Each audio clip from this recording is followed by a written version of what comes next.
Alhamdulillah nahmaduhu wa nasta'inuhu wa nastaghfiruh wa na'udzu billahi min shururi anfusina wa min sayyiati a'malina may yahdihillahu fala mudhillalah wa man yudlil fala hadiyalah.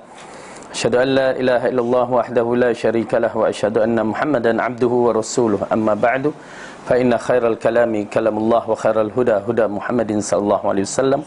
Syarrul umuri muhdatsatuha wa kullu muhdatsatin bid'ah wa kullu bid'atin dhalalah wa kullu dhalalatin finnar. Alhamdulillah, kita rafakkan syukur kita kepada Allah Subhanahu wa taala yang menghidupkan kita, yang mengumpulkan kita pada hari ini, yang menjadikan kita di antara hamba-hambanya yang masih lagi diberikan kekuatan, kesihatan dan keamanan, dan kita masih lagi dapat datang kelas, makan nasi lemak pagi tadi kan, kat kedai mana mamak ke apa ke kan, berbanding dengan sahabat-sahabat kita yang berada di pantai timur, ya belum tentu dapat makan, ada kata makanan pun tak sampai kat mereka. Jadi ini merupakan ujian yang Allah bagi kepada mereka, dan Allah bagikan ujian juga kepada kita. Nikmat ini seharusnya kita bersyukur dan kita menggunakan sebaik-baiknya. Dan jangan lupa kita membantu mereka, sama ada bentuk madiyah, harta benda, ataupun paling kurang doa. Ya, doa untuk sahabat-sahabat saudara kita se-Islam, semoga Allah pelihara mereka, pelihara iman mereka, kesabaran Allah berikan kepada mereka dan berikan mereka syurga dengan kesabaran itu. Dan kita juga jangan lupa. Amin. Baik. Jadi alhamdulillah, oleh kerana itu masa yang kita dapat dan kesihatan dan kelapangan ini kita guna untuk sebaik-baiknya dengan menuntut ilmu, berguna untuk mencari ilmu, dan kita mengharapkan ilmu yang kita ambil ini adalah ilmu yang tepat, ilmu yang bermanfaat, yang boleh membawa kita ke syurga. Itu yang paling penting. Yang boleh membawa kita khasyatillah, takut kepada Allah, yang boleh membawa kita sentiasa dalam keadaan beramal, melakukan sebaik yang mungkin mengikut kehendak Allah. Ya, jadi oleh kerana itu kita mengharap, kita berdoa kepada Allah agar Allah berikan petunjuk kepada kita dan istiqamah dalam siri menuntut ilmu dan beramal dengannya. Amin ya rabbal alamin. Baik. Hadis kita masih lagi dalam, tinggal satu sahaja hadis yang berkaitan dengan berlaku sederhana dalam beribadah. Melakukan amalan-amalan mengikut kemampuan kita, maksud kemampuan yang dibenarkan oleh syarak. Okey. Jadi oleh kerana itu amalan yang terbaik ialah amalan yang mengikut sunnah Rasulullah sallallahu alaihi wasallam dan istimrar, beristiqamah, berterusan dalam melakukan amalan-amalan. Terutamanya kita berada pada zaman fitnah, zaman yang penuh dengan ujian, sehingga kan Rasulullah mengatakan orang yang baring itu lebih baik daripada orang yang duduk. Orang yang duduk lebih baik daripada orang yang berjalan. Ya, disebabkan fitnah yang datang dalam bentuk berbagai-bagai, sehingga kita mengatakan orang yang duduk pun belum tentu selamat, orang yang baring pun belum tentu selamat. Kerana apa? Fitnah itu datang bukan dari sudut yang kita sangka dia datang, pam, kata begitu di depan mata, tak. Tetapi dengan TV-TV yang kita ada, gadget-gadget yang kita ada, tak ke gadget yang begini fitnah berlaku, betul tak? Berapa ramai kita telah berkongsi masalah fitnah dalam WhatsApp ni. Berapa ramai kita telah kongsi, ya, mengumpat mencela dalam gadget kita yang begini. Inilah fitnah kalau kita nak tahu. Oleh kerana itu, ya, kita berada pada zaman fitnah ini, kena berhati-hati. Memang kena berhati-hati. Hanya takwa yang akan membimbing kita. Ya, apa dia takwa? Yang dikatakan oleh Sayyidina Umar, bahawa kita berjalan seperti di atas kawasan yang penuh dengan duri-duri. Maksudnya walaupun benda ni ada, gadget bermanfaat kepada kita, guna cara yang betul. Ya, jangan kita sama-sama menyebarkan fitnah, menyebarkan dengki-dengki, cerca-mencerca dalam gadget yang begini. Na'udzubillah min zalik. Benda yang boleh membawa kepada pahala, kita jadikan dosa. Sayang. Ya, sayang. Baik. Jadi kita minta Allah berikan petunjuk dan sentiasa memelihara kita dalam semua hal. Okey. Hadis yang akhir ini, wa an Ibni Abbas radhiyallahu anhuma qala bainama an-nabiy sallallahu alaihi wasallam yakhutubu idza huwa birrajulin qa'imin fasa'ala anhu faqalu Abu Israil nadhara an yaquma fi asy-syamsi wa la yaq'uda wa la yastadhilla wa la yatakallama wa yasuma faqala an-nabiy sallallahu alaihi wasallam muruhu falyatakallam wal yastadhilla wal yaq'ud wal yutimma sawmahu. Rawahul Bukhari. Ibnu Abbas radhiyallahu anhuma berkata, tatkala Nabi berkhutbah, Rasulullah sedang berkhutbah, tiba-tiba ada seorang lelaki berdiri lalu beliau menanyakannya. Para sahabat menjawab, dia adalah Abu Israil. Ia bernazar akan berdiri pada waktu panas, tidak akan duduk dan tidak akan berteduh serta tidak akan berbicara dan akan berpuasa. Kemudian Nabi bersabda, perintahkanlah dia supaya berbicara, berteduh, duduk, dan perintahkanlah dia supaya menyempurnakan puasanya. Baik. Dalam kisah ini dikatakan bahawa hadis yang diriwayatkan oleh Bukhari ini menceritakan dari Ibnu Abbas, sewaktu Rasulullah berkhutbah, kita tahu khutbah, ya, macam mana khutbah Jumaat itu, tiba-tiba seorang lelaki berdiri, beliau menanyakannya. Lelaki ini dia masuk tu, dia tak duduk, dia dalam keadaan berdiri. Adakah berdiri kerana nak melakukan tahiyatul masjid? Tak. Tetapi berdiri kerana apa? Kerana ada satu perkara yang dia tunaikan, yang mana ia bercanggah daripada adat kebiasaan. Yakni dia bernazar berdiri di waktu panas di bawah cahaya matahari itu. Dia bernazar, ya, duduk berdiri. Mungkin ini dikaitkan sepanjang hari dia buat, tak mau duduk, tak mau berteduh, ya, dan dalam keadaan berpuasa. Berarti suatu benda yang berat. Kita berdiri beberapa minit dah tak larat dah, apalah ni, tak bagi bangku ke, tak sedia bangku ke, yang mula mencari tiang-tiang ke, tunggul-tunggul ke nak duduk. Ini kan pula satu hari dalam keadaan waktu panas, ya. Okey, lepas tu berpuasa pula tu. Jadi perbuatan itu agak, bagi kita orang yang menyangka benda ni baik, golongan sufi mengatakan ini di antara perkara yang hebat. Tetapi Rasulullah sallallahu alaihi wasallam, kita tahu agama berpunca daripada Rasulullah, yang ini diwahyukan kepada Rasulullah. Mana yang baik Rasulullah arahkan, mana yang tak baik Rasulullah larang. Lelaki ini datang masuk ke dalam masjid sambil berdiri, tak duduk-duduk. Kenapa? Dia bernazar nak berdiri sepanjang masa, kecuali dalam solat tu adalah duduk. Lalu bertanya kepada Rasulullah. Dan dalam bab ini juga mengisyaratkan kepada kita, ya, kalau misalnya ustaz tengah ceramah mengajar, boleh bertanya, tak menjadi masalah. Kerana ada segelintir masyarakat yang memandang bertanya suatu ustaz berceramah tu ataupun mengajar qillatul adab, tak ada adab, kurang adab. Amboi, saya dah terkena. Ya, terkena. Bukan tanya tok guru. Tok guru Pakistan tanyalah, ya, ataupun di Madinah tu tanyalah. Ini orang tabligh. Tabligh je, duduk di masjid tu baca kitab bayan apa Fadail A'mal. Okey, dikatakan siapa yang makan basuh tangan, Rasulullah kata siapa makan basuh tangan, Allah akan angkat hutangnya. Amboi, sedap kita dengar. Aku pula banyak hutang ya. Ya. Lalu saya bertanya, nak bertanya tu je, Syekh, nak tanya. Tak boleh tanya. Tak boleh tanya. Kenapa tak boleh tanya? Qillatul adab, tak ada adab. Amboi. Jadi kita pun alahai, kita ni tak ada adab, senyap je lah, kan? Masih lagi berbahas tu, tapi tak nak panjang-panjangkan, biar dia bercakap. Habis bercakap tu, lalu dia berkata, semua dah balik tu, ya, siapa yang tahu bayan orang tabligh ni, lepas asar tu ada bayan misalnya, orang yang dalam masjid surau tu akan mendengarnya. Jadi habis semua orang balik, mana orang yang nak bertanya tu tadi? Saya. Okey. Waktu tu baru balik Pakistan, jadi dia punya semangat tu kuat lagi kan. Apa dia awak nak tanya? Okey, saya nak tanya, entah kata tadi Rasulullah bersabda, barang siapa yang makan basuh tangan akan terangkat hutangnya. Just saya nak periwayatnya, riwayat siapa. Tu je, kita minta tu je. Bukan apa, pasal apa, kalau pasal selama kita belajar tak jumpa, tiba-tiba dia berbicara begitu, mungkin kita boleh refer balik riwayat siapa, sanad tu boleh kita tengok. Apa dia kata? Bukan Rasulullah cakap. Habis? Ulama yang berkata. Kita pun panas lah kan. Kita mempertahankan Rasulullah, jangan main-main atas nama Rasulullah. Berbicara dengan Rasulullah bukan berbicara macam orang biasa ni. Kamu tipu Rasulullah, tipu orang biasa ni lain.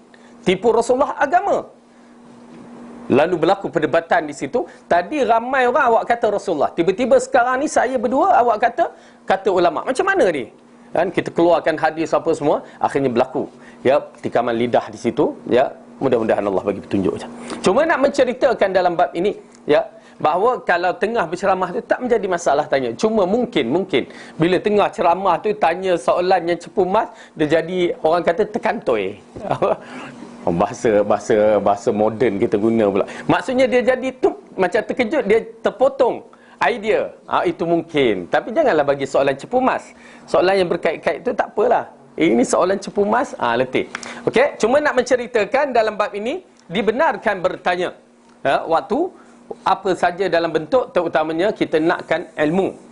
Kemudian lalu dikatakan para sahabat menjawab, dia ini adalah Abu Israel. Abu Israel. Nama teruknya Abu Israel. Teruk ke nama ni? Ya. Macam mana tu? Dia letak Abu Israel.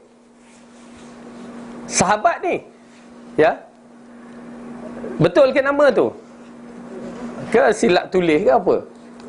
Ya, tidak menjadi masalah. Israel, jangan kita bila sebut Abu Israel, tu dia. Ingat Yahudi sana kan, Israel. Tak.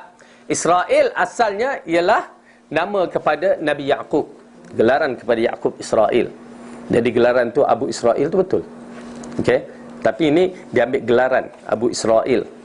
Jangan pula kata dia ni bapa orang Yahudi ke apa. Tak. Dia adalah Abu Israel. Ia bernazar akan berdiri di waktu panas. Okey, nampak tak? Tidak akan duduk dan tidak akan berteduh, serta tidak akan berbicara, tak nak bercakap pula tu, dan akan berpuasa. Okey, nampak tak? Itu dia punya nazar.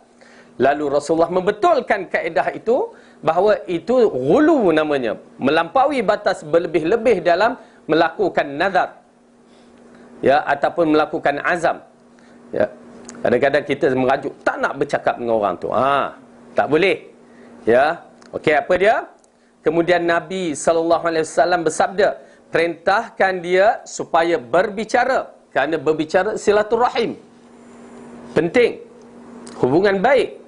Kecuali kita tak nak berbicara, bukan apa ustaz, berbicara dengan dia mula nak ngumpat orang. Okey, itu lain cerita. Tetapi kalau berbicara dalam bentuk yang baik, okey, kena. Okey. Perintahkan dia supaya berbicara, berteduh, duduk. Subhanallah. Rasulullah arahkan semua tu. Yang mana dia bernazar nak buat tu, semua itu bercanggah dengan adab-adab sebagai seorang manusia. Ya, sepanjang hari nak berdiri ataupun di bawah panas yang terik, satu benda yang bermasalah.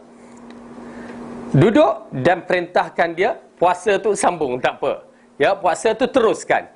Ya, habiskan satu hari. Kerana ianya dibenarkan syarak. Tetapi yang lain-lain tu dia ambil kira. Jangan dilakukan kerana dia bercanggah dengan adat manusia. Okey.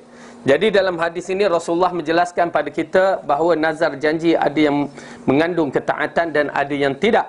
Apabila nazar tersebut dalam ketaatan, maka penuhilah, dan apabila bukan dalam ketaatan, maka tinggalkanlah, dan ia harus membayar kifarah yamin, yakni langgar sumpah nazar dia. Cuma di sini ulama membahagikan nazar terbahagi kepada 2 ataupun 3. Syekh bin Utsaimin mengupaskan dalam bab ini dengan terperinci. Nazar masyarakat kita buat ni, ya, masyarakat yang selalu buat, masyarakat Malaysia, dia terbahagi kepada 3 ni. Cuma saya lihat setengah pendapat mengatakan 2. Nazar makruh dan nazar harus, yang ni wajib ditunaikanlah. Masyarakat kita banyak menunaikan nazar makruh. Rasa jarang nak dapat nazar yang harus, yang disunnahkan, yang mendapat pahala yang begitu besar. Nazar, nama lagi nazar makruh, maka dia kalau buat tu agak tercela, sehingga ulama ada mengatakan haram. Ya, saya nampak kepada makruh, wallahu alam, kita raikan ijtihad ulama. Bagaimana nazar makruh dan bagaimana nazar yang diharuskan, yang disebutkan dalam Quran, yufuna bin nadhri wa yakhafuna yawman kana syarruhu mustatira, dalam surah Al-Insan tu, yufuna bin nadhri, orang yang menunaikan nazar, yang mana dia akan dapat pahala begitu dahsyat, minum air dari dalam syurga, dan kedudukannya tinggi di dalam syurga. Ya, muka dia ceria pada hari kiamat. Okey. Nazar makruh, nazar yang masyarakat kita lakukan, apa dia? Anak aku pas periksa, aku buat kenduri. Tu dia. Kerana kalau tak pas periksa, tak nak buat kenduri lah. Tak nak, pasal Allah tak bagi. Dia jadi macam itu. Dia nak Allah bagi, baru dia bagi. Selama ni Allah dah bagi, start daripada kecil sampai kita dah nak mati ni pun tak cukup-cukup Allah bagi dah. Tak, nak challenge. Kalau Allah bagi, aku bagi. Allah tak bagi, aku tak bagi. Tak boleh nazar begitu. Pas tak pas, periksa, kita bagi. Okey? Itu nama dia nazar bersebab. Anak nak pas periksa macam mana, tak nak belajar. Lepas tu mula jampi pen, pensel, ya, minta air penerang hati. Silap. Okey. Itu nazar yang dikatakan nazar bersebab. Dia nak berbalas. Kalau Allah bagi, aku bagi. Allah tak bagi, aku tak bagi. Maka hukumnya setengah mengatakan haram dan setengah mengatakan makruh. Dan saya lebih cenderung kepada makruh. Makruh yang dibenci, dicela. Di sini maksud dia. Adapun nazar harus dan wajib ditunaikan, nazar tanpa bersebab. Yang tu nazar besar pahalanya. Misalnya aku bernazar nak bagi makan fakir miskin misalnya. Okey, bagi tanpa bersebab. Sebab tak ada kenazar macam tu. Besar pahala tu. Nazar nak bagi Ustaz Fadil ke Mekah umrah. Okey, lagi besar. Amboi, lagi besar pula kan. Maksudnya begitu. Pahala kita dapat tu kan, poin-poin kita dapat. Okey, itu nazar tanpa sebab. Ya, okey. Jadi itulah nazar yang terbaik yang Allah isyaratkan dalam surah Al-Insan. Ya. Kalau kita tengok surah Al-Insan, cukup cantik. Ayat ini menggalakkan kita, buatlah walau sekali nazar-nazar begini. Ya, janganlah banyak mahal-mahal pula. Ustaz tak ada duit, siapa suruh buat mahal-mahal? Buat sikit-sikit pun tak apa. Ada niat nazar nak bagi makan pada anak miskin, fakir, anak fakir, anak yatim, ya, budak tahfiz misalnya. Okey. Ayat yang kelima dalam surah Al-Insan, surah yang ke 76.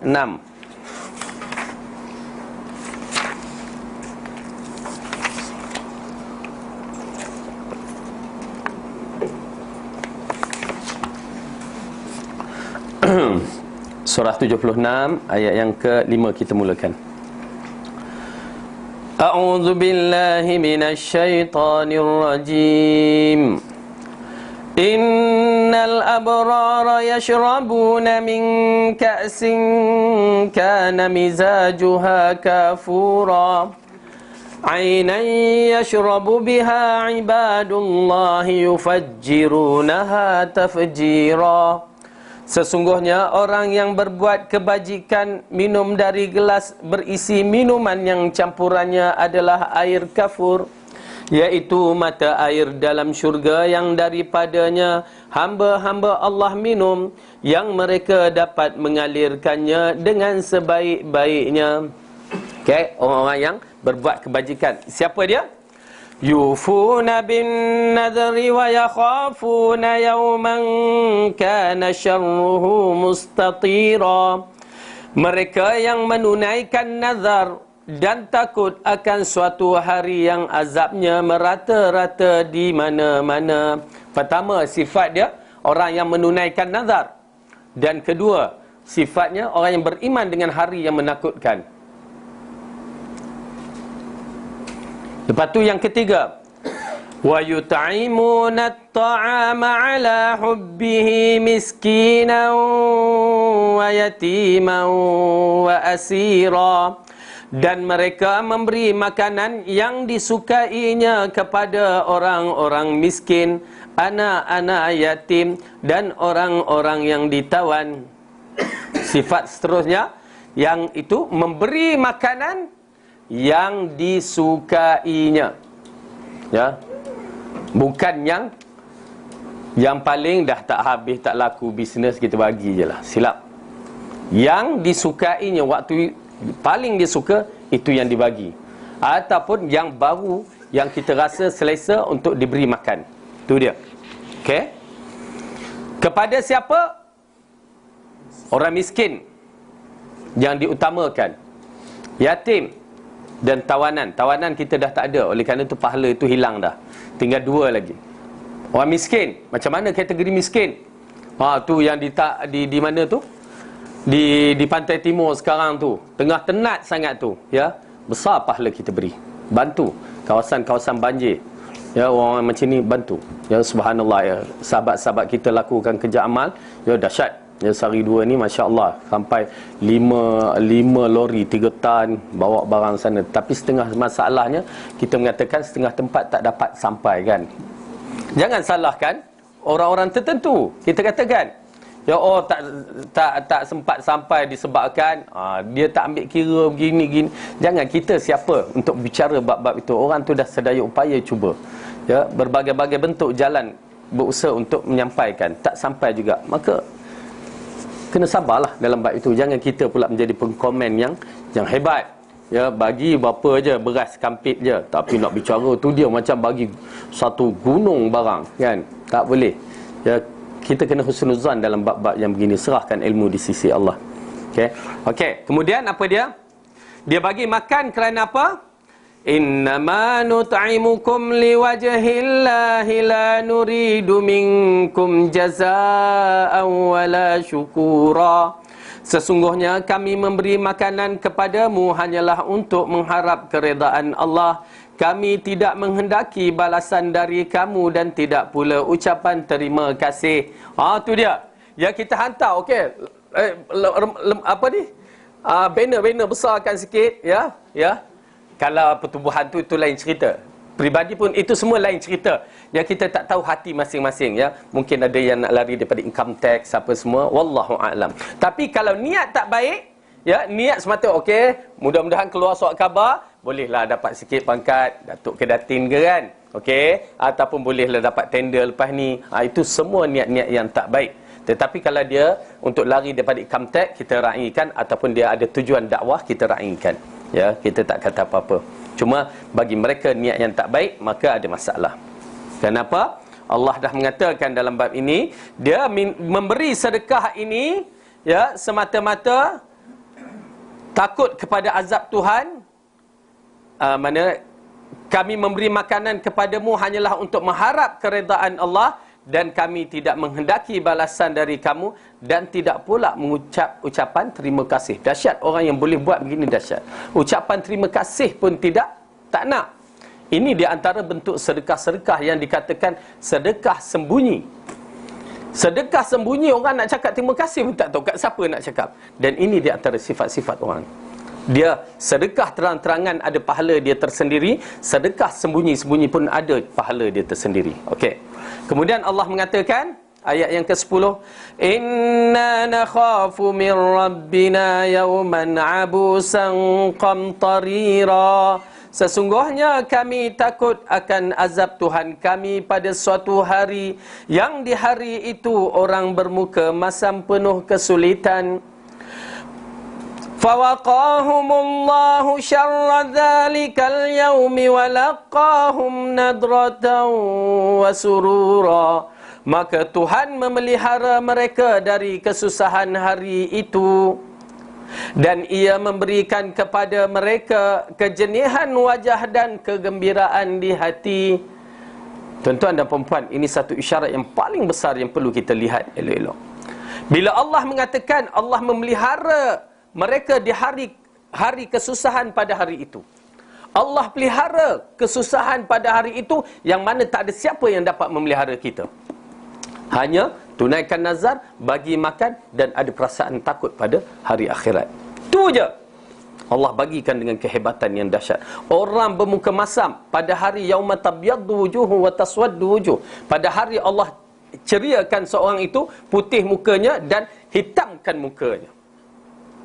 Putih pun jernih tu, putih tapi masih lagi dalam keadaan takut. Mukanya masam, takut. Lalu Allah ceriakan segolongan yang mempunyai sifat-sifat yang disebut dalam ayat ini. Jadi itu pasal dalam bab ini, bila kita dengar ayat-ayat Allah, cuba kita tunaikan walaupun sedikit. Tunaikan walaupun sedikit.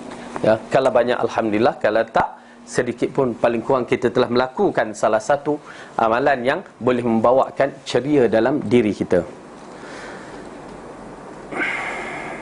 Baik, habis hadis ni.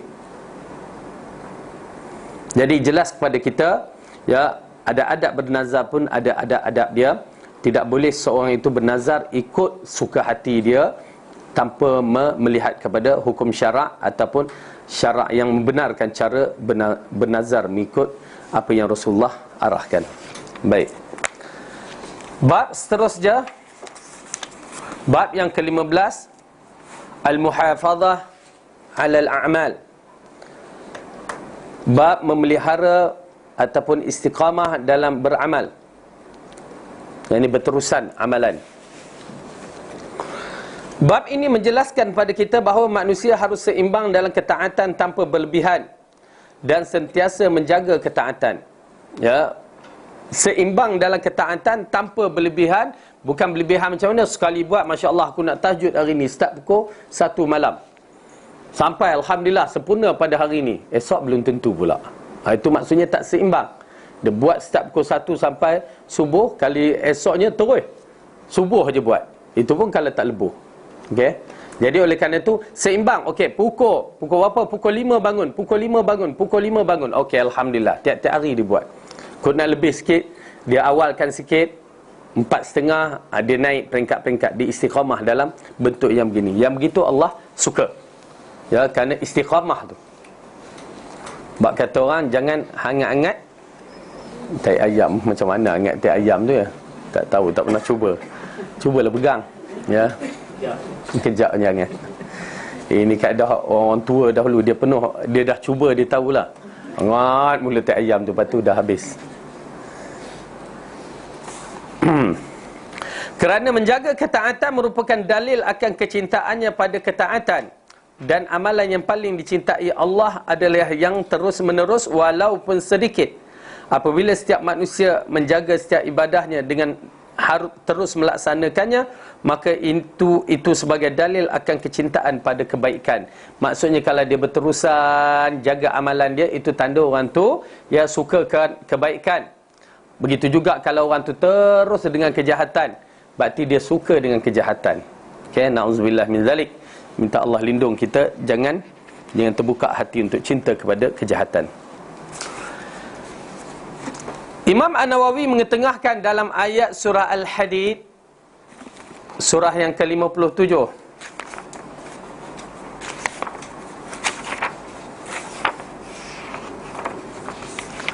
ayat yang ke-16,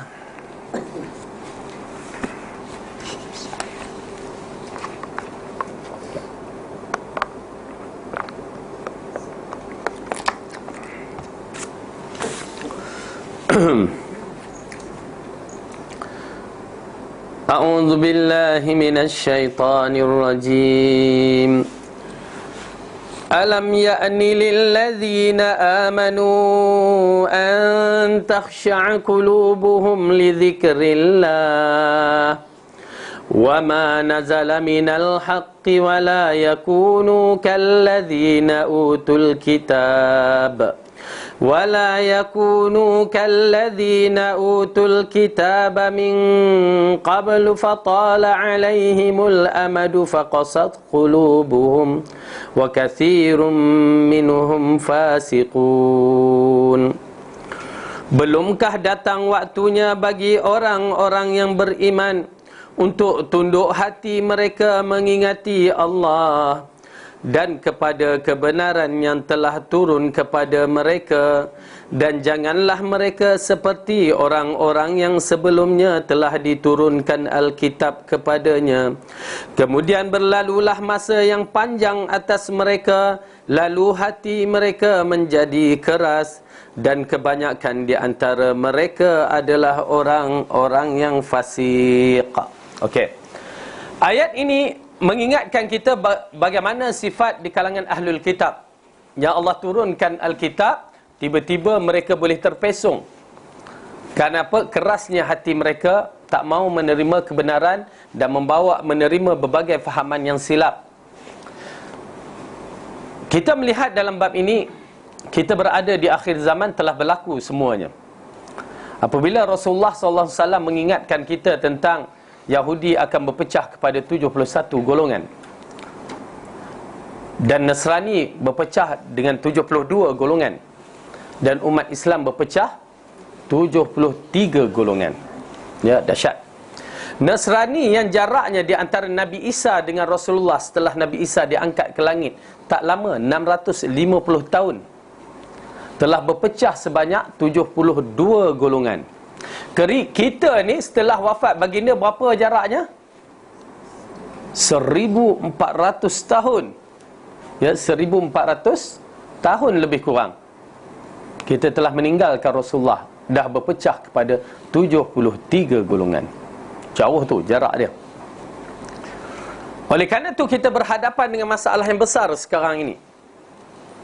Tuan-tuan dan perempuan, zaman fitnah yang kita ada ni, sementara nak menunggu zaman aman balik tahbila tu, wallahu a'lam, zaman ini adalah zaman yang menakutkan.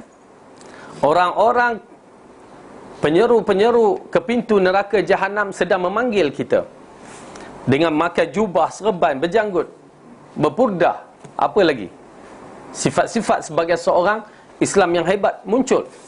Tapi bila kita tengok, mereka menyeru kepada berdoa kepada orang dalam kubur. Rasulullah kata pergi kubur untuk mengingati mati, bukan pergi kubur berdoa minta pada orang mati. Terbalik fahaman mereka. Dahsyat. Ustaz mereka berjubah, berserban, berjanggut, lebih panjang dari ustaz. Ustaz pun tak pakai serban. Tuan-tuan dan perempuan, pentingnya akidah untuk membezakan antara hak dengan batil.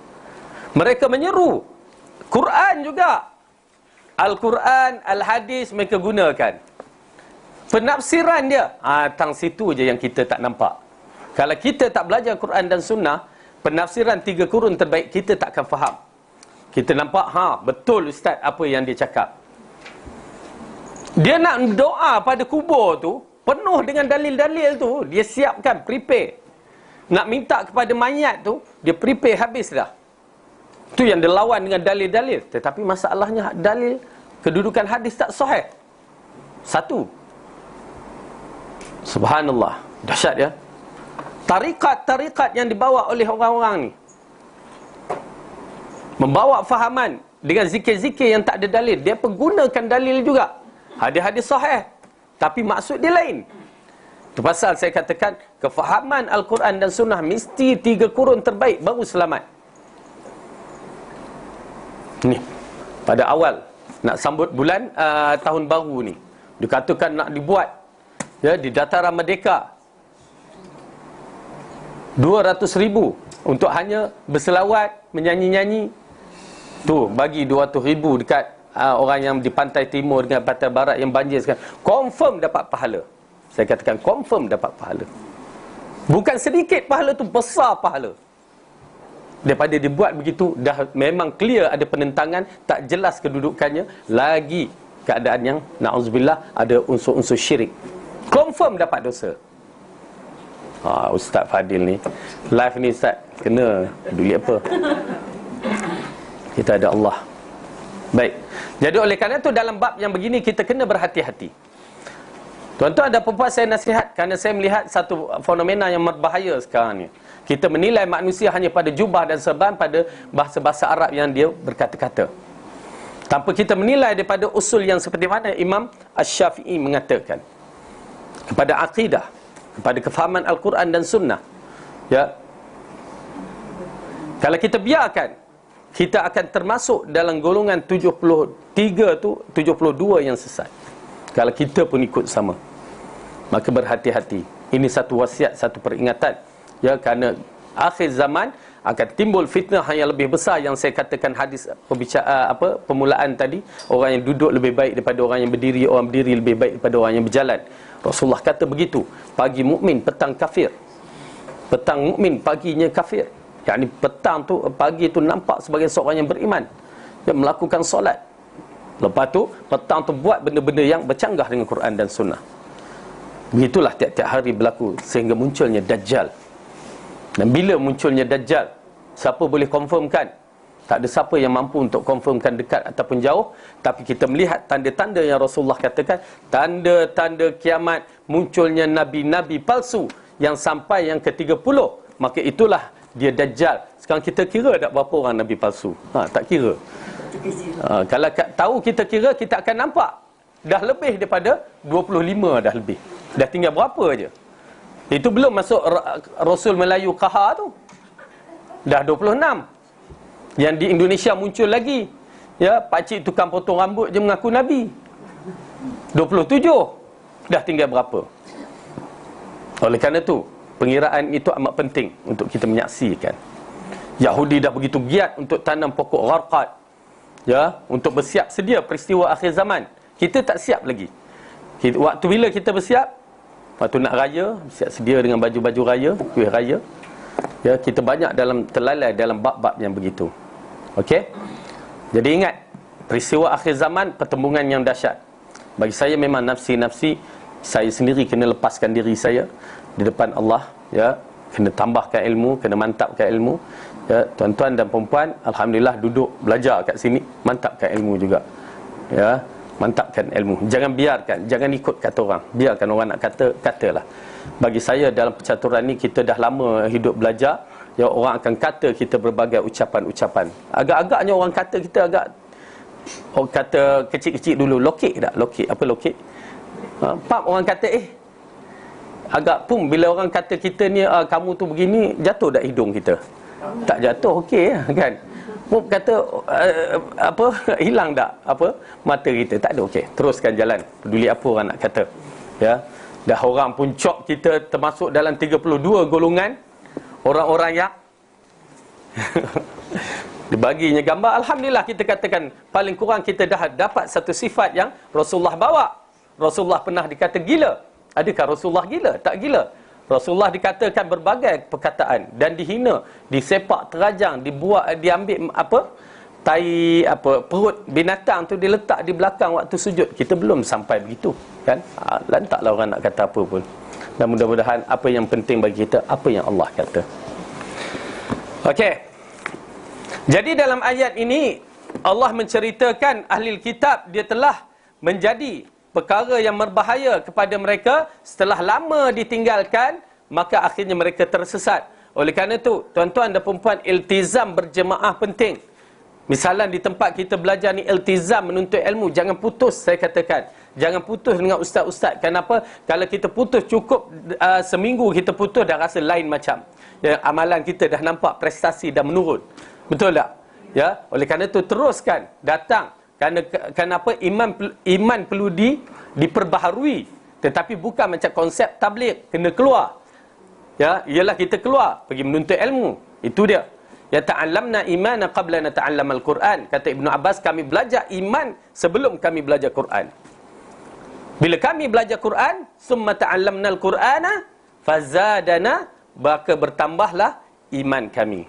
Itu dia kaedah dia. Jadi dengan menuntut ilmu, mudah-mudahan Allah tambahkan iman kita. Amin. Kemudian Allah mengatakan dalam surah Al-Hadid juga, ayat yang ke-27. Ayat 27 surah Al-Hadid tadi.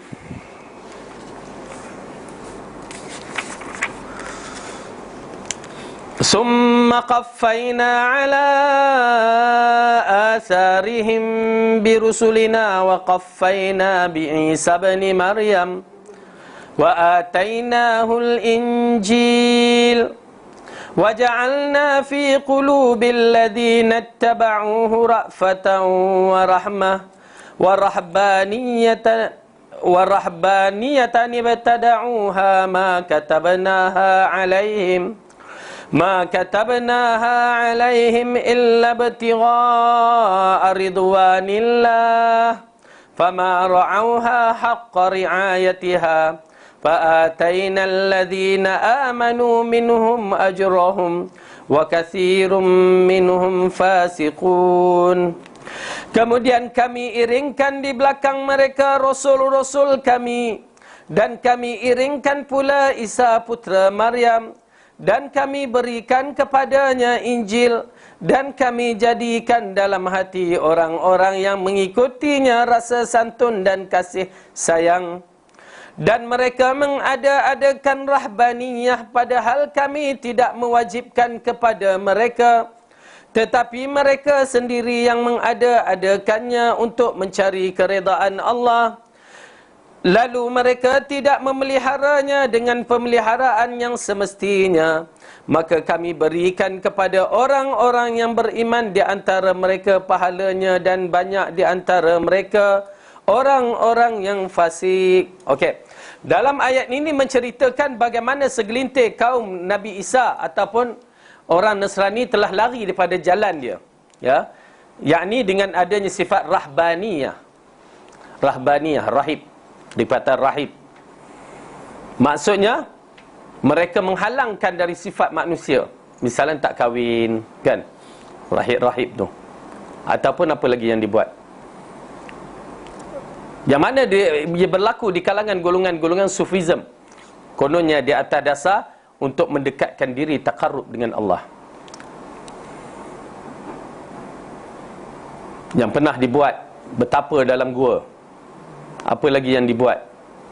Dia macam orang India yang apa orang kata? Yang jenis sami-sami tu, kalau angkat tangan sepanjang tahun sampai kuku dia dah ya panjang. Macam tu. Masuk kepala dalam tanah macam burung unta tu. Dia pun buat sepanjang tahun. Okey, kononnya untuk takarrub kepada Allah. Nauzubillah. Maka Allah mengatakan di sini semuanya tak betul. Ya, menunjukkan kepada kita ya, yang paling penting ialah ittiba'ur rasul, mengikut seperti mana yang Allah dan Rasul arahkan.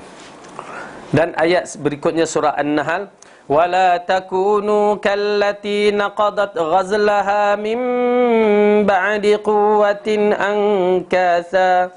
Dan janganlah kamu seperti seorang perempuan yang menguraikan benangnya yang sudah dipintal dengan kuat menjadi cerai-berai. Okey, maksudnya di sini dah dielak, dibuat elok-elok, dia apa? Dileraikan. Jangan jadi begitu. Teruskan. Maksud Rasulullah mengatakan teruskan amalan-amalan yang perlu istiqamahkan. Wa'bud rabbaka hatta ya'tiyakal yaqin. Dan beribadahlah kepada Tuhanmu sampai datang kepadamu yang diyakinkan, yakni mati.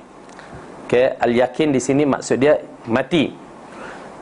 Bukan seperti segelintir masyarakat sufi, maksudnya ma'abdilah beribadah kepada Tuhanmu sampai datang satu makam yakin. Bila datang makam yakin, maka dah tak perlu ibadah.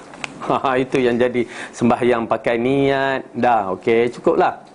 Ya, puasa itu untuk orang awam, untuk orang khusus tak ada. Okey, dia ada puasa lain dia. Itu dia. Penafsiran salah. Kalau kita menyaksikan penafsiran ini, kalau kita lihat Ibn Abbas mengatakan al-yaqin itu adalah mati. Maksudnya beribadatlah sampai kamu mati. Kemuncak last ibadat apa dia? Mengucap la ilaha illallah. Itu kemuncak dia. Okey. Wallahu a'lam bisawab. Kita berhenti kat sini. Ada soalan nak dijawab? Mana pen? Tak ada. Khutbah tu yang tanya kan. Saya pernah untuk kita boleh tanya. Aywa. Saya pernah itu sebab Nabi yang bertanya. Bukan kita tak boleh bertanya kalau belum orang yang bisa bertanya. Tak, dia tak menjadi masalah dalam bab-bab yang begini. Ada kita menyaksikan, kalau kita belajar, kita baca hadis, kita akan menjumpai kadang-kadang sahabat yang bertanya. Ya, kadang-kadang sahabat bertanya, kadang-kadang Nabi bertanya, tak dinafikan. Nabi bertanya kenapa tu, kenapa macam kes ni, Nabi bertanya kan. Dalam bab yang ni Rasulullah kadang-kadang sahabat datang bertanya, ya Rasulullah, waktu tu Rasulullah tengah khutbah, ya, dijawab dulu. Kita tahu dalam kisah-kisah yang mana ada, dalam kisah Abu Bakar tengah berkhutbah pun ada di kalangan sahabat bertanya.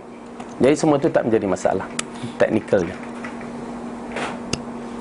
Ini khutbah ni khutbah kita khutbah mana tak? Masuk dalam dia berbagai-bagai. Kadang-kadang bila disebut khutbah dituju kepada Jumaat, dan kadang-kadang tak Jumaat juga. Wallahu alam dalam bab yang begini. Tapi kita melihat disebabkan lelaki ni berdiri saja kan, lalu di sana dikaitkan dengan khutbah Jumaat dalam suasana orang lain duduk. Adakah di masa dalam khutbah Jumaat kita boleh berbicara dengan, Ya, boleh berbicara dengan khatib saja, tak boleh dengan orang lain. Dengan khatib tak apa. Ya, dengan orang lain tak boleh. Maka kalau berbicara dengan orang lain dikira lara dalam siri khutbah Jumaat dia. Wallahu alam bisawab. Ya, nak. Dalam berkenaan dengan Islam ni kan, berkenaan dengan tahlil, kita tahu itu sesuatu yang kita punya masyarakat Adat. memang dah baca Yasin untuk yang si mati. Jadi macam mana kita nak, kalau kita tak pergi nanti dia kata kita ni sombong. Jadi macam putus silaturahim kan, dia kata sombong. Jadi macam mana tu Ustaz? Macam mana kalau Ustaz dijemput, apa Ustaz buat? Ustaz dia jemput, Ustaz pura-pura sakit lah. Pura-pura sibuk. Wallahu alam, bagi saya satu perkara yang perlu dalam bab ini ialah kita tolak secara baik lah kan.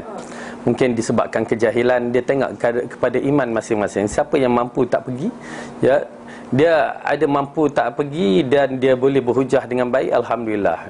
Dan ada mampu tak pergi tapi dia tak nak berhujah, ya, pun tak apa. Tapi ada yang kata biarlah dia pergi untuk, ialah peringkat awal dia tak mampu untuk menolaknya. Mungkin kita nampak masih ruang, tetapi elakkan pergi pada awal waktu. Dia pergi. Tapi ada kalangan tidak setuju bila kita kata begitu. Kenapa? Kerana kita telah melibatkan satu benda yang besar dalam bab ini. Namun kita, wallahu alam, kita melihat iman masing-masing. Kerana orang, kalau kita menyaksikan orang mula nak pakai tudung macam mana, kan? Jadi mula-mula nak pakai tudung, bayangkan seorang tu bermula daripada skirt tiba-tiba nak pakai tudung. La ilaha illallah, bukan senang, kan? Jadi jadi buat peringkat-peringkat. Mungkin kita tak bagi dia baju, tak bagi tudung, terus kita bagilah baju kurung pula kan.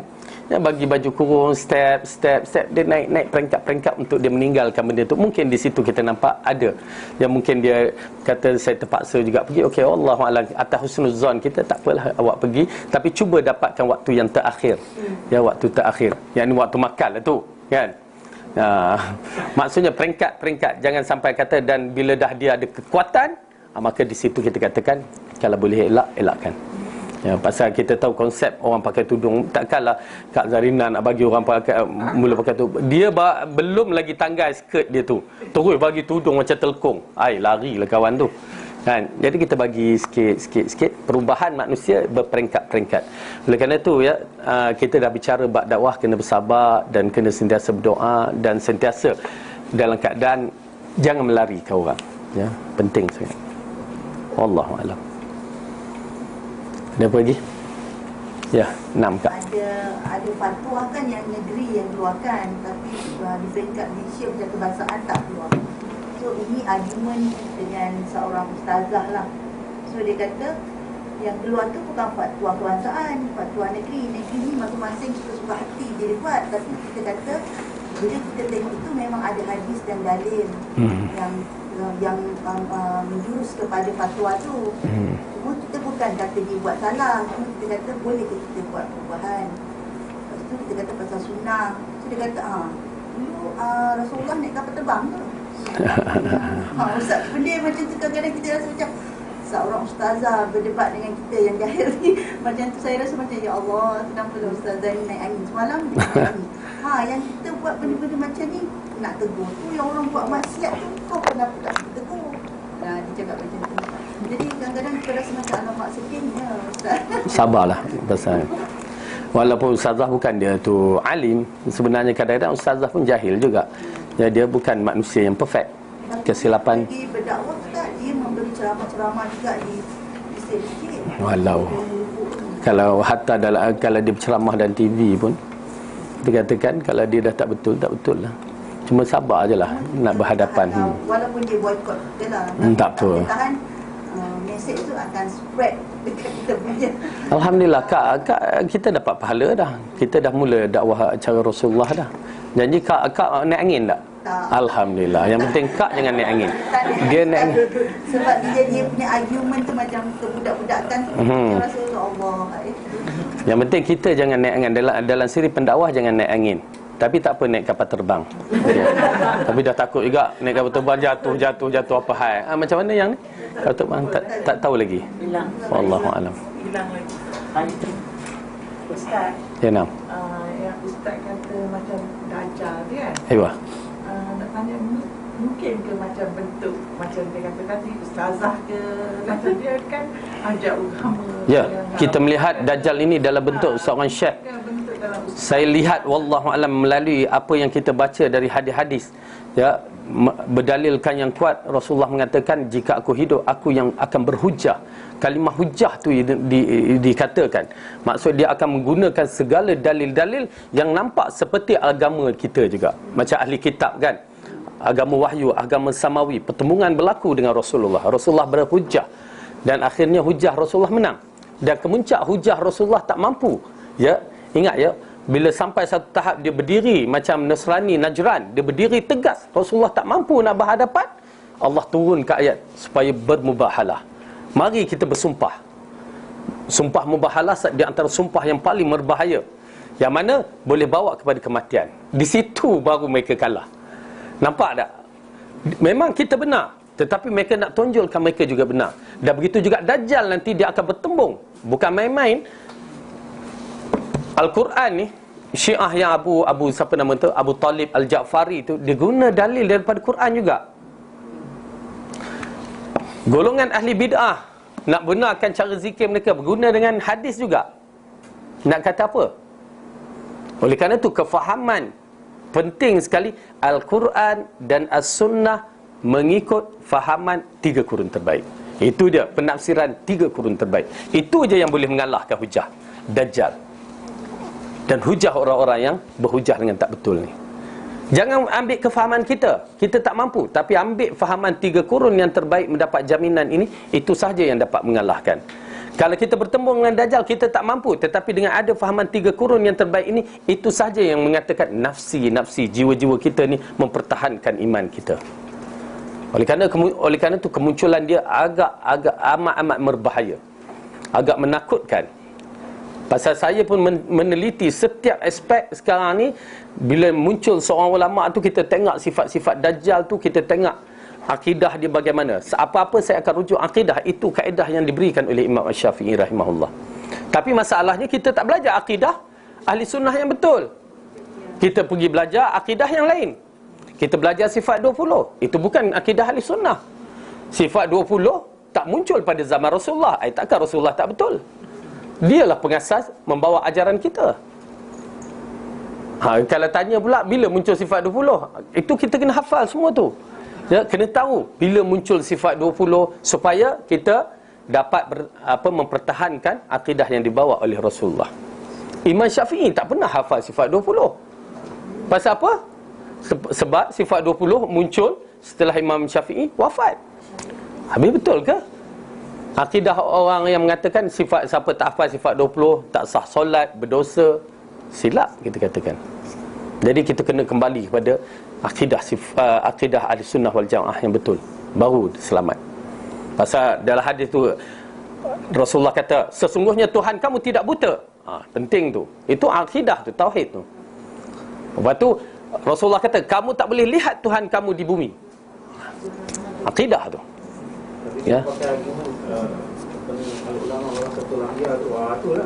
Lepas Syafi'i pun ulama juga, dia kata kena ikut ulama. Macam mana kita? Ambil Imam Syafi'i dulu. Saya kata kalau betul ikut Syafi'i, ambil Imam Syafi'i. InsyaAllah confirm. Bagi saya ikut Imam Syafi'i insyaAllah. Tapi masalah kita tak ikut. Kita duk kata mazhab Syafi'i tapi tak ikut. Itu silap kita. Ustaz, Ya nak. 20 tu siapa yang asaskan? Abu Hasan Asy'ari. Okey, Abu Hasan Asy'ari. Dia dilahirkan pada tahun 264. Nanti jap. Imam Syafi'i 150 sampai 204. Kerana dia mati umur 54 tahun. Lepas tu Imam Abu Hasan Asy'ari lahir pada tahun 2260. dan mati dalam 314. Rasanya dia dalam 64 tahun umur dia. Berarti jarak tu kita nampak jarak Imam Syafi'i 150 sampai 204. 204 dia wafat pada tahun 260 Hijrah, barulah lahir Abu Hasan Asy'ari mengasas sifat 20. Jadi bagaimana akidah Imam Syafi'i? Tan situ datang saya bertanya-tanya. Lalu kita belajar-belajar, dapati akidah Imam Syafi'i seperti memang akidah ahli sunnah yang betul. Wallahu a'lam bisawab. Itu je yang boleh.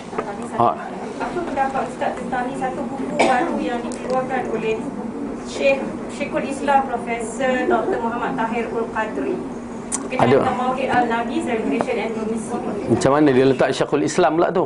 Itulah saya dia cerita dekat sini, Maulid Nabi Celebration and Permissible. Melalui buku ni dia buat kajian, dia kata dibenarkan mengadakan ini. Jadi saya ada banyaklah. Siapa nama dia? Itu saya Syekhul Islam Profesor Dr. Muhammad Tahir Ul-Qadri. Okey. Kalimah Qadri itu kita dah kenal dia daripada satu golongan yang dinamakan Qadar, Al-Qadri. Okey, golongan tarikat.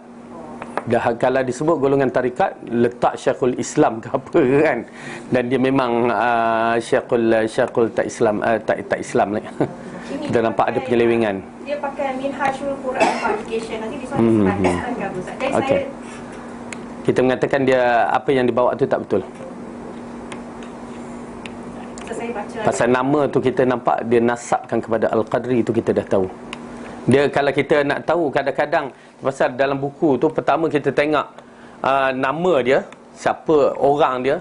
Kalau kita nampak orang tu pakai, ada cara pakai dia, yang ni cara pakai dah tak betul lah dalam isinya. Lepas tu tengok nama pula, kalau nasab macam tu Al-Qadri ataupun Al-Nashabandi, nampak dah tak kena tu, tolak terus. Lepas tu kalau tak dapat cam, tengok reference dia. Kita tengok rujukan dia. Tengok rujukan dia, kalau tengok rujukan tu buku-buku orang yang bermasalah, masalah lah dia. Itu cara kita tengok. Nak beli buku, tengok elok-elok. Kitab kuning tu kan, kita tahu itu tak kan Ustaz. Dan kita, macam kawan kita kata, macamlah saya buat kuliah tu, dia kata, buat apa kak nak pakai kitab-kitab tu, suruh Ustaz pakai kitab kuning. Macam mana kita nak kata, seperti kawan kita je pun masuk kuliah saya juga kan. Jadi kita kata kita nak dahulukan kitab yang ni kan. Kita bagi saya tak menjadi masalah. Tengok jenis kitab, walaupun nama kitab kuning tu tak menjadi masalah dalam beberapa perkara, beberapa kitab, bukan semua kerana ada yang bermasalah. Cuma bergantung kepada pengupasnya saja. Jadi pengupas tu memainkan peranan. Kalau Ustaz Sunnah dibagi kitab kuning, insya-Allah dia akan kupas macam Sunnah kan. Dia akan yang ni walaupun dia bertulis begini, dia tak kena pada hadis, dalil. Dia datang boleh tolak semua tu. Oleh kerana tu kita mengatakan boleh, tetapi Ustaz Sunnah yang mengajar, bukan ustaz yang main baca je tak. Oleh kerana tu kalau dia nak, kita cari Ustaz Sunnah yang mengajar, dan Ustaz Sunnah akan melihat, meneliti. Tapi bukan semua kitab kuning yang boleh dibagi. Kenapa? Kalau sampai satu kitab yang penuh dengan khurafat, Ustaz Sunnah pun tak larat nak ngajar kan. Saya pun tak tengok bahasa Arab Ustaz. Dia ada beberapa kitab yang kita nampak boleh lagi. Walaupun nama kitab kuning tak menjadi masalah. Tetapi yang kita menentang macam kitab-kitab kuning yang bentuk khurafat banyak. Dia misalan kita Tajul Muluk memang teruklah. Kita apa lagi? Kita Al-Hikam, tu bermasalah tu. Lepas tu kitab apa ke lagi? Dia berkaitan dengan masalah tarikat apa semua itulah. Kalau sampai kena kitab ialah sifat 20 apa tu pun bermasalah lah. Nampak. Abu Hasan Asy'ari ni dibawa di pengasas sifat 20. Jadi dia dikirakan ulama macam mana ni? Tak Salafi ke atau dia Abu Hasan Asy'ari rahimahullah, dia berada dalam tiga kategori, tiga peringkat kehidupannya. Kerana dia dilahirkan, bapa dia mati, lalu dia hidup dengan bapa tiri. Bapa tiri dia Al-Jabai itu menganut akidah Mu'tazilah. Jadi dia dibesarkan dalam fahaman akidah Mu'tazilah. Kemudian dikatakan selama 40 tahun dia belajar Mu'tazilah ni, akhirnya dia bertemu dengan satu usul. Mu'tazilah ni tak betul, tak kena. Lalu dia berdebat dengan bapa tiri dia dalam berkaitan, kalau tak salah saya, kematian kanak-kanak kecil ke apa yang berkaitan tu, dia berdebat. Kerana ini urusan Allah kan. Bila bab-bab kematian, bab-bab alam roh, alam ghaib, akhirat, itu semua urusan Allah yang mesti ada dalil. Tapi orang-orang Mu'tazilah menggunakan akal, mendahulukan akal dalam bab ni. Okey, berlaku pertembungan dan dia tak puas hati. Lalu dia pisahkan daripada Mu'tazilah, dia cuba mengolahkan beberapa perkara, dan itulah berpuncanya sifat 20. Ya, lalu dia bertembung dengan Mu'tazilah, kalah Mu'tazilah dalam perdebatan. Kan? Zaman dahulu memerlukan ilmu falsafah, ilmu mantik dikatakan, pandai berdebat. Jadi kalah, di situ bermulanya ilmu sifat 20 tu naik, berkembang. Dia ada sifat 13 oleh Abul Mansur Maturidi. Okey. Jadi bertembung. Pertembungan yang dahsyat, dan akhirnya sifat 20 memenangi dalam bab-bab ini semua, berlawan dengan Mu'tazilah. Tetapi sampai satu tahap Allah nak bagi petunjuk kepada Abu Hasan Asy'ari rahimahullah. Maka dia bermimpi, yang dikatakan bermimpi bertemu dengan Rasulullah. Dia rasa ada satu persoalan yang mengelirukan dia. Akhirnya dalam mimpi Rasulullah, dia bertanya, ya Rasulullah, bagaimana, apa yang aku perlu buat?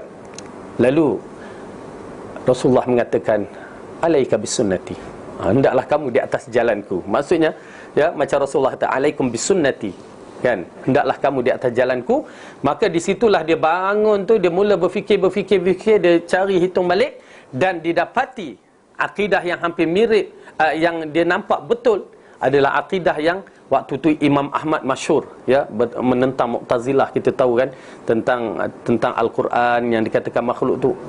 Imam Ahmad begitu masyhur sekali, dan Abu Hasan Asy'ari melihat akidah Imam Ahmad inilah akidah yang betul, Ahlussunnah wal Jamaah. Maka dia istiharkan pada pelajar-pelajarnya. Pada hari ini dia pakai jubah hitam macam orang nak baca khutbah tu kan. Dia cabut jubah hitam dia, ya, ada jubah dalam dia, cabut jubah hitam yang kat luar tu. Hari ini aku tinggalkan apa yang aku bawa selama ini, ya, seperti mana aku buang jubahku, dibuang ke bawah, dan aku mengikut jalan Imam Ahmad. Di situ dia masuk pada Ahlussunnah wal Jamaah. Jadi 3 peringkat, Mu'tazilah, lepas tu akidah sifat 20 tu, dan akhirnya dia masuk dalam kitab, dalam akidah Ahlussunnah wal Jamaah yang dibawa oleh Imam Ahmad. Yakni Imam Ahmad murid kepada Imam Syafi'i, Imam Syafi'i murid kepada Imam Malik, dan seterusnya sampai kepada Rasulullah SAW. Akidah dia betul. Oleh kerana itu, dia telah mengarang 2 kitab yang masyhur. Di antara kitab-kitabnya Al-Ibanah an Usulid Diyanah, ada terjemahan dia kat sini. Dia itu menunjukkan dia kembali kepada akidah Ahlussunnah, dan Maqalat Al-Islamiyin, kitab besar. Itu tanda dia kembali kepada Ahlussunnah. Tapi macam mana pun, orang kata ada sedikit kesilapan tu disebabkan, kalau kita dah biasa dengan fahaman lama tu, kadang-kadang tak sengaja terkena juga. Allah, mudah-mudahan Allah ampunkan. Macam Imam Asy-Syaukani, mula-mula Syiah Ismailiyah dia tu, Syiah Zaidiyah kan, Syiah Zaidiyah Imam Syaukani. Tapi akhirnya dia faham Al-Quran dan Sunnah begitu hebat dia kembali kepada Al-Quran dan Sunnah, dan dia menjadi Imam Sunnah yang terbesar di antara orang menganggap mujaddid, ya, orang yang begitu hebat di Yaman. Namun begitu ada kesilapan dia. Kalau kita tengok, dia sebut Saidina Ali, apa dia? Alaihi salam. Ahli Sunnah tak akan sebut Saidina Ali alaihi salam. Dia akan sebut Saidina Ali radhiyallahu anhu. Itu menunjukkan kadang-kadang tak sengaja terlepas kalimah-kalimah begitu. Tapi itu bukanlah usul kita nak mengatakan, oh, dia tu masih lagi fahaman Syiah. Tak. Dia adalah Imam Sunnah yang besar. Ya. Jadi dia akhirnya dia bersama Ahli Sunnah wal Jamaah. Serupa juga dengan Muhammad Abdul Wahab. Dia pun berbalik kepada Syekh Muhammad Abdul Wahab di lain pula. Dia adalah orang yang memang dia mempelajari, dan dia adalah dikatakan golongan reformasi atau apa yang kita nak sebut dalam istilah di bumi Arab sana. Dia bukan bawa fahaman baru, tak ada. Dia bukan bawa agama baru, tetapi dia bawa pembaharuan pada masyarakat di saat itu menyembah kubur. Ya, di saat itu perkara-perkara tahyul berlaku pada masyarakat yang begitu dahsyat. Macam masyarakat kita, ya, balik kampung, saya katakan, kita duduk bandar kan, dah belajar Quran Sunnah, balik kampung tiba-tiba orang buat perkara-perkara khurafat. Boleh hadapi kat orang mana? Johor lagi banyak kot. Kuda kepangnya, apanya, kan? Macam kalau orang pergi kat Terengganu, puja pantai. Macam mana kita nak halang? Allah, kamu duduk Kuala Lumpur, bukan ustazah pula tu nak bercakap. Habis. Orang akan menentang. Bayangkan waktu tu Syekh Muhammad Abdul Wahab berhadapan dengan golongan-golongan pemuja kubur. Dia melihat seorang wanita yang menggesel-gesel perutnya di pokok tamar jantan. Macam kita pokok kelapa jantan, mana ada buah kan? Dia gesel, wahai tamar jantan, bagilah aku anak. Syirik. Tapi itu kepercayaan mereka. Macam mana nak berhadapan? Dan waktu tu masyarakat, ya, di bawah-bawah, lepas tu dia berhadapan dengan pemerintahan British yang cuba nak menjajah negara Arab. Kita tahu kisah kan?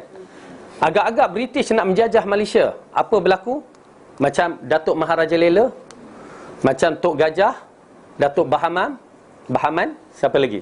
Tok Janggut, M. Daud Kilau pula. Apa dia? Mat Kilau. Apa mereka anggap? Penjajah anggap apa?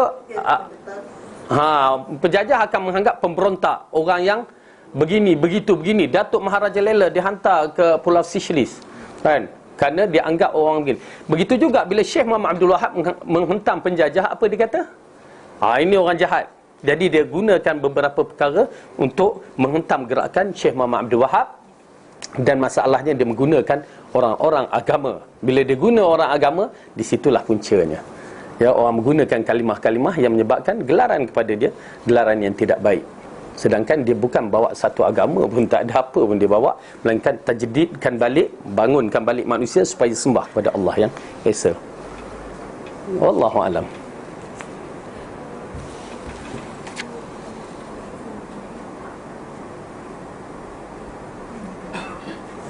Okey. Ada apa lagi? Baik, kalau tak ada apa-apa, wallahu alam bisawab. Yang baik itu datang daripada Allah, yang salah itu dari kelemahan saya sendiri. Aqulu qawli hadza wa astaghfirullahu li wa lakum. Assalamualaikum warahmatullahi wabarakatuh.